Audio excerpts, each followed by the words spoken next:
we already announced earlier on, we are just left with a few tickets. So we're going to be sold out very soon for this fixture. Coach Steve Komphela from Mamelodi Sundowns joins me here on stage just to preview this fixture. Maybe, Coach, if we, with the opening remarks, we will just start by your expectations. You are playing away. You were there, I think, a few weeks ago in the league, but it's a different ballgame with the cup competition.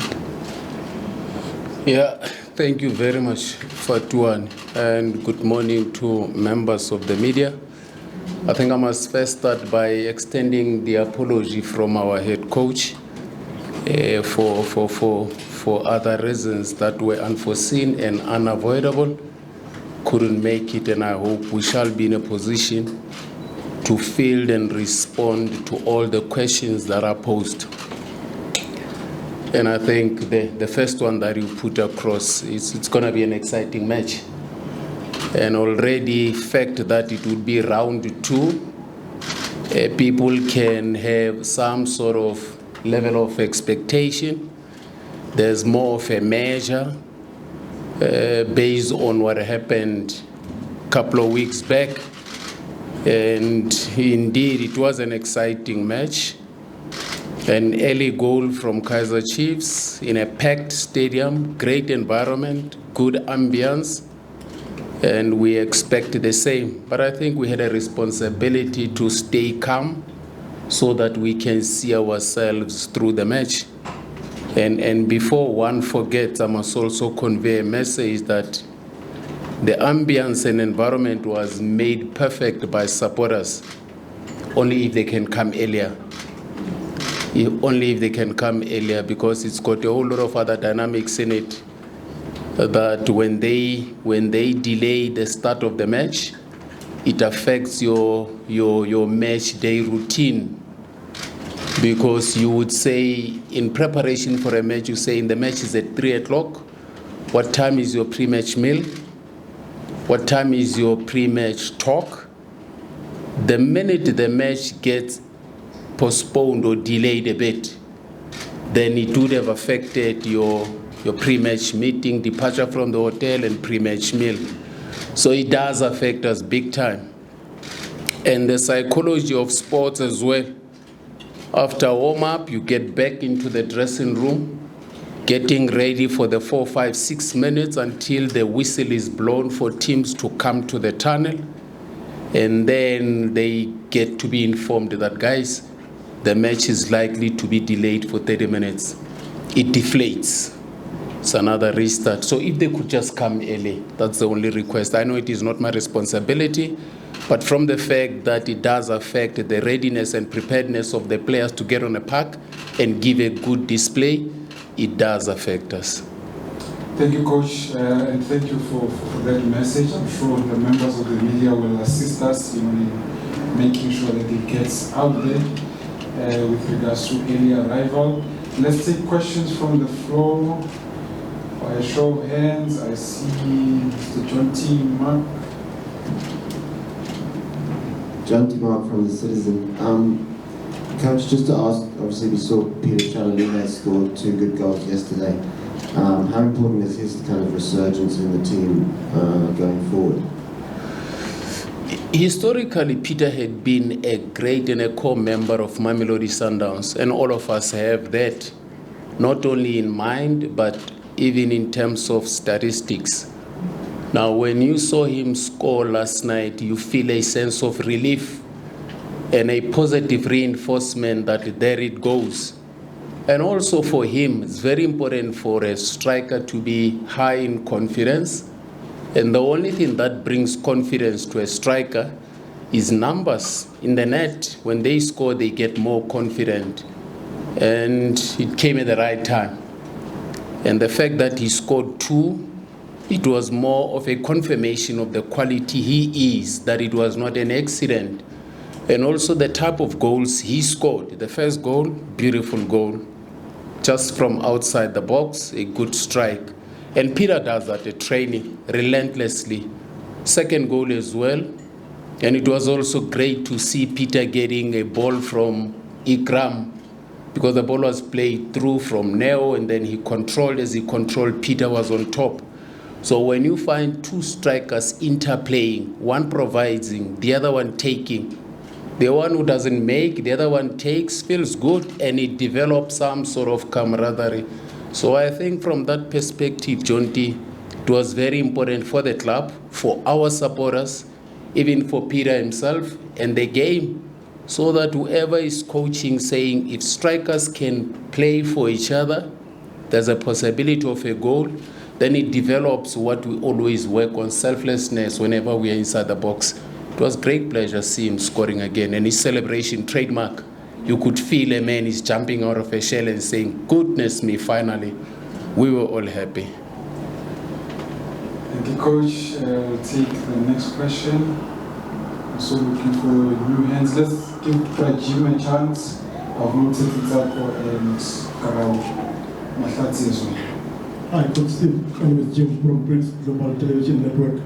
On that Shalolile matter, I just want to say, I mean, this season has been a high-scoring season for most of the teams. I just want to ask from you, what would you say has really changed in our striking department, the mentality? Is it the training that you guys maybe are doing differently, that the strikers are now getting the scoring push back? And on the Shalolile matter, I would like to say, now that he's coming back, what kind of talk did you have with him? Or what kind of help to motivate him to come back like that? Let me go back to the classic Steve you would know. If you ask your baby boy, youngster, to say, listen, go to mommy and ask mom to give me a cup of tea or coffee. When that boy goes to mommy, daddy is asking for a cup of coffee. And then mom says, listen, this tray cost me so much.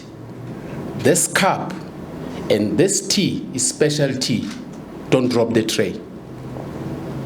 Chances are that tray is going to be dropped. It's fact. So you don't put stress upon something you know and realize that it is so fragile. But you have to find a way to cushion it and develop it to maturity. And that's what we do with Peter, and what these guys are professional. He knows that, you know what, I'm not in my best form. The goals are not coming. So what you do as a coach, try create scenarios, generate goals, and put him in a position where he can score. That's what Mamelodi Sundowns had been doing. And the support from his teammates, you could see. The whole Sundowns, even the bench, was at the corner celebrating Peter. And I'm sure supporters at the stands were also feeling the same vibe. So we do help without putting too much stress.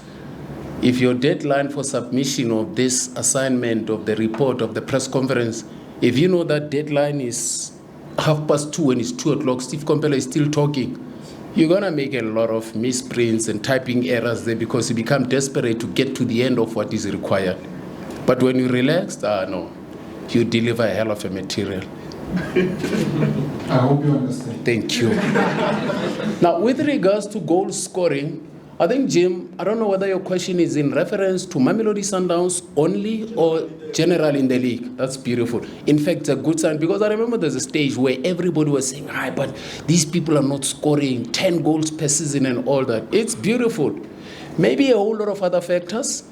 A research may be needed to confirm what I'm saying, but based on just my naked observation, the number of chances you create, the game model that you subscribe to, do you play a game that generates a lot of chances? Mamelodi Sundowns does.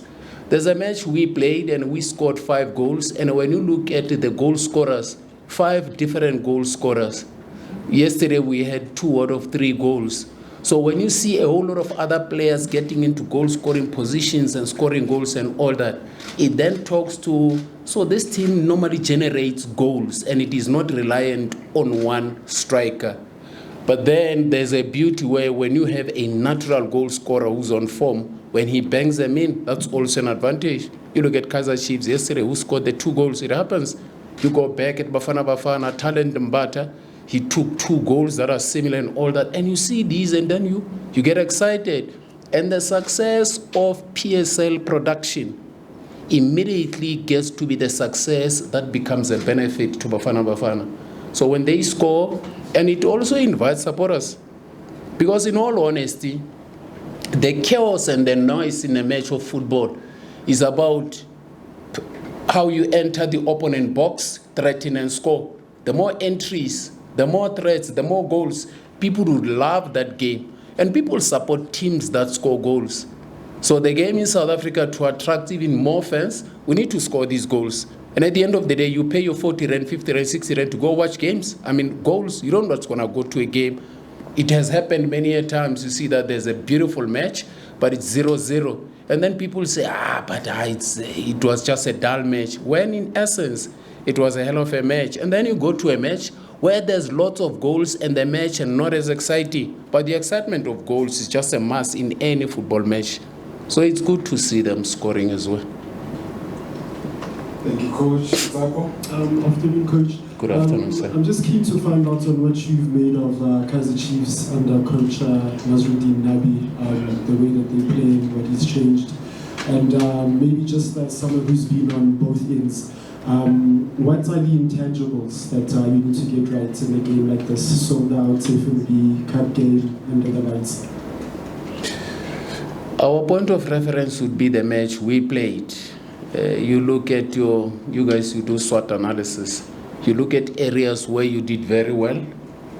Are those opportunities still existent with the current setup at Kaizer Chiefs? Then you have to continue taking advantage. You look at what is it that you benefited from in the previous match. It is normal that it has been dealt with. What is happening currently? So you need to go to that level of also looking at what has changed, what are they doing? And I don't think it would be very professional of me to come here and do an assessment of our opponents. They do have their strengths, they do have their weaknesses, but there has been a significant element of belief, positiveness, there's aura, there's energy that you feel, and that energy comes from the results they acquired and how they see things unfolding. There's hope that this thing is going to click. And it's good to see that. Because when that happens, it puts everybody under pressure.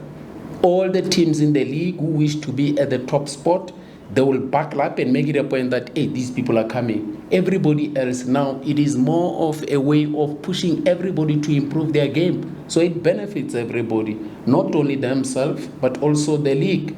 Yeah, but indeed, you feel them, and we felt them at FNB. You were there. The couple of last 10, 15 minutes, you could feel the change, even though there's certain things that we know that we shouldn't have done that, we couldn't have done that, we should have done better, we couldn't have done better. Whatever it was, we know. But do you go into a match at the back of a good 75 minutes and then stick to that template and expectation, or you go to the match now with the panic and anxiety of the last 15 minutes? Those are all things you have to factor in. But it's not going to be an easy match. And I'm sure you saw them in Polokwane when they play SuperSport. You saw them yesterday. You still remember what happened when you played them at FNB. It's going to be packed. That stadium will just be golden, black, yellow, and then whatever. So you have to perform. And players get affected by such environments. Big players love such environments. And players who get intimidated, the environment swallows them. So we just need to work not only from technical, tactical, preparation and all that. It's going to be more psychological as well. Have the nerve to perform under 100,000 people. Next question. Karabo, you said you were what? No. You were good, okay. Good afternoon, Coach. Good afternoon, sir. Coach, my colleague and I were just ingesting and digesting the goal of... Ingest, digest. Yes, Coach. The goal of Ribeiro yesterday. And also, just looking at his performance from last season. Do you honestly and genuinely think that he still deserves to be in this league? Because I think, what are you saying to our league? We want more of those. Yeah, but coach, honestly, you know, how far can he go? Because I think, you know, sometimes it feels like, you know, he's playing with kids on a Sunday morning. He's just too gifted to be in this league. Not really, because if I were to immediately jump into the notion, then I would have insulted Cape Town City. And I don't think Eric Tinkler would take kind to that. You look at the key two players in the midfield of Cape Town City. Amoto, he's a vibe. He plays good football, and now if you look at the Ribeiro scenario and only be consumed by that and neglect the other great stuff, whether it's your Darwin, your Hudemans, and those are good players. Now, it is good to have the PSL with good quality players, and the product gets there. If La Liga says, no, let's hang on to Messi, hang on to Ronaldo, they want to have a good product that internationally will invite broadcasters and all that, and then the league becomes prestigious and there's better investment. So the PSL must do the same. And if Ribeiro is the kind of player we say, just before he goes somewhere else and then there's that and that, guys, what can we do? Can we get some partnership to secure this guy for the prestige and the level of the league? We have to. But in terms of the finishing, he made it look so easy. That connection is one of the most difficult. I'll tell you why. Mudau breaks out wide. It is not your, in terms of their mathematicians say, in terms of your angles, the ball is not played back per se. It is slightly in line. That's the most difficult connection when you have to connect a square pass. Timing has to be perfect. Maybe the benefit is that the ball came across from his right shoulder and then he connected with the left foot, which then gives him at least a leverage of you can swing and come opposite the trajectory of the ball. Then it becomes a hell of a beautiful goal. And I don't know how many keepers, not unless you are in the radar of the strike and then you raise your arm and touch the ball. But the speed of the ball was insane inside the box. And where is the ball hit? By the penalty spot. But leave Ribeiro, then go back to Peter Shalulile. Give him credit for dragging the defender to the near post. Peter drags the defender to the near post. When the defender goes in, leave Peter, leave Ribeiro. Compliment Mudau for making a pass and not a cross. Because most of the time, players just cross inside the box without any target, but pass inside the box. But the weight on the pass, which is why I always tell people that football players are geniuses, man. These guys are geniuses, but they think with their feet. Tell me, anybody, yourself or myself, put a ball here and do a measurement. You know, velocity, speed, and time, and all those scientists are here. If you put the ball here and aim to find a person at a particular point, at a particular time, that's genius. And football players do that amidst the chaos of actions and all that. And then we still disrespect these people because of, those are mathematicians. You and I, those who play golf, they try here, you putt, the ball falls short. And some try kick a ball, it falls short. But those guys are so precise and accurate. That's what they train for. Now, if the ball comes like that from Dau at the right pace, at the right angle, connects with Ribeiro, Peter goes there. It needs a lot of synchronization, a lot of training, a lot of understanding to execute that. But at the end of the day, after you've put all the ingredients, the one who enjoys the soup simply says, the soup was nice. Coach, yeah. Masatsi was also ingesting and digesting. Yeah, no, you were really ingesting there. Coach. Yes. Last night, Coach Mamdoa didn't have an immediate diagnosis on River. Didn't have? An immediate diagnosis on River. Okay, sure. It didn't look good when he went off. I just want to check if he is out of this match, how much of a blow is he? Because most of the stuff that you guys do revolves around him, your systems and all. Did you speak to Vina this morning? No. And also consider the fact that Mrs. is not there, so if you don't have both of them, Okay. who are sort of the heartbeat of the team. Okay. Why I'm asking you if you spoke to Vina this morning? Vina may have said, hey man, Mahlatsi, ask him about the river for the weekend. And now you are talking to Steve Komphela. I'm listening to what you're saying, but I hear what you are not saying. So, River's issue happened last night, and it's quite premature for us to have any exact assessment. Maybe we would have had our team doctor, your medics would give us a better reflection. But listen, in football, things are possible. So it happened last night. As soon as we get feedback, we had regen and maintenance session. I come from training now. They were looking at him, and the protocols that are required from a medical point of view will be applied. We hope to have him. We should. And indeed, River, he gives the team different personality. Mshishi gives the team different personality.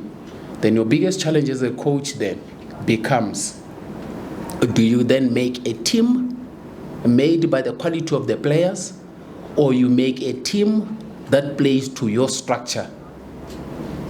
Do players make the team, or when you make a structure and fit in players? We depend on the quality of these players, top players. But at some point, there's a stage where you say, what do I have? Okay, the ingredients that I have here, they call for this type of production. So sometimes you don't have all that you want, so you have to work with what you have. Quick one from Veli Dabulo. Yes, Coach. Tata. Coach, I just want to go back. Unganibuzi politiki Veli. Your politics. Okay, Tata. I think previously maybe we might have been harsh on you, but maybe we were informed by the events of that time to say that maybe coaches were a bit cowardice not to throw in the youngsters. What would you attribute? We see this change now, especially even with the big three. You're not just even throwing in these young boys, the under 17, the under 20, under 23 generation, as players will come in for the last 10 minutes, 15 minutes, but they are match winners, they start the games. What would you attribute this change to?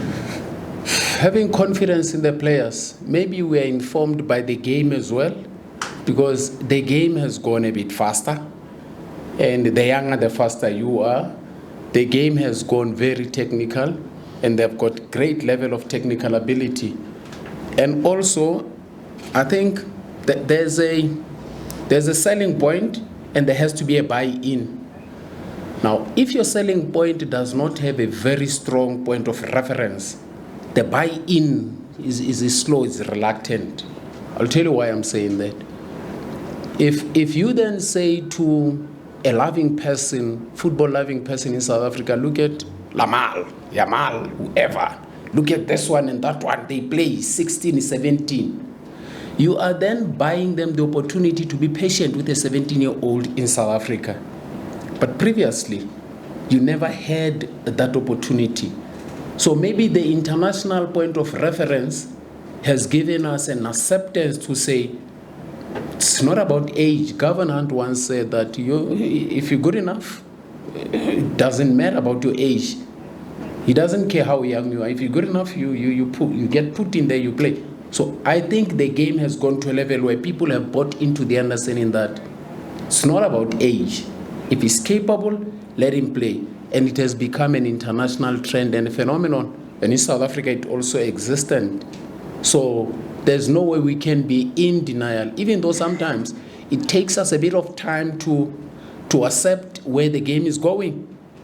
In terms of players, it's easy, but they give you a confirmation as well, because all these youngsters, Abo Maben, Abo Kutwan, Abo Relay, and all these folks, you can see that these youngsters, and also go back and thank the development of football in terms of DDC and that in South Africa, because it helps. They get exposed to the structures of operating in a team environment, a professional environment, early enough, and then when they get to senior environments, they are not far behind. Even yesterday, the scorer in Polokwane yesterday, Ubuyapi, it's just that. So it is also important to say, let's not only look at it where it happens, but look where it comes from. But how did it happen? Acceptance to the reality. You can't be in denial. If the world says today, no, Stevie, accept that as soon as you give out a team sheet, there's a million comments that would be made about how nonsensical it is. If you're in denial, you're going to fight all those people. That's the reality of life. You put out a story, manje, about Qalilu Velile, a top story. That's the reality of life. If you're in denial, you'll never go along. And so you can't stay behind because you say fact that I don't know it, then it cannot be right. No, it doesn't mean if you don't know it, it's wrong. You gotta be aligned. I think South Africa is aligning as well, and it's a great, great initiative. Thank you, Coach. Last one, Jabulo. Jabulo from News 24. Coach, what is it that drives the Sundowns technical team, and how do you guys handle the brief period at the start where there were doubts that were lingering, bordering on cutting aspersions on you guys' capability of continuing the dominance and even raising the star? I think, Jabulo, the environment, the leadership environment at Sundowns is very complex. And not only now, it had always been like that. And in high performance environments, you can't hold too much sentiment because it's about production. And answering the question directly, what is holding us together? What is keeping the environment? And maturity, my brother. Maturity and selflessness and understanding leadership. If you are at a very complex environment like that and you're selfish, you'll have a problem. If you're in an environment like that, you lack maturity, you'll have a problem. Because you can imagine if I go in there and I'm egoistic, then Coach Mangoba is there. No, but Steve Komphela has coached at Arrows, has coached at Kaizer Chiefs and all that. And then you don't want to accept the fact that, listen, leadership is about sharing opinions and also understanding that positions are not a reflection of leadership, but your inputs and maturity in dealing with matters to get maximum output. That's leadership. If you lack that understanding, you can't work at Mamelodi Sundowns and you can't work anywhere else.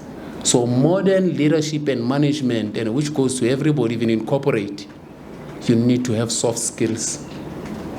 No matter how good you are in modern life, you can be a top person and all that. When you lack soft skills, you'll see nothing in leadership. We don't instruct anymore. You have to get a buy-in. We don't bulldoze people. Tell me now, Carlos Queiroz working at Real Madrid, and then Beckham has to go to LA, there's a shoot on Gillette, whatever.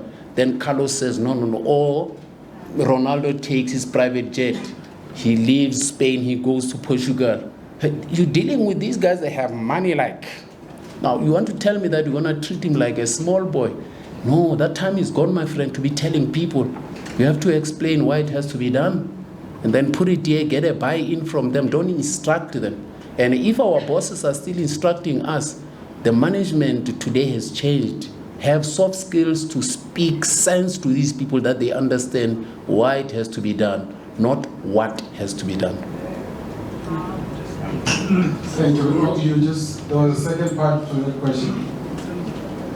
Can we just get a mic so we can just remind the coach? The first part is, how do you guys handle the doubts at the beginning of who you guys can do at the start? Focus, mind over matter. Who said it will all be given to you? How many stories have you written when and all of them don't get 5 stars? Did you then drop the pen and the paper and the laptop? No. You didn't get bitter, you got better. Focus. And I have the same level of expectation from disappointments that success is always surrounded by lots of sourness and disappointment. And a slight touch of sourness and bitterness should not dampen your spirit and aggressive desire to want to succeed. C'est la vie, that's life. You're walking on water.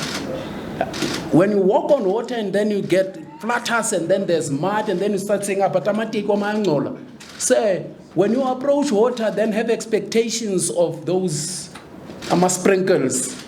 And not only sprinkles that are pure and clean, there may be mud there. So whatever you deal with, there's blessings and burdens are cousins. Chief, the only way to get life or to get fire, there must be friction. Without friction, there can never be any improvement.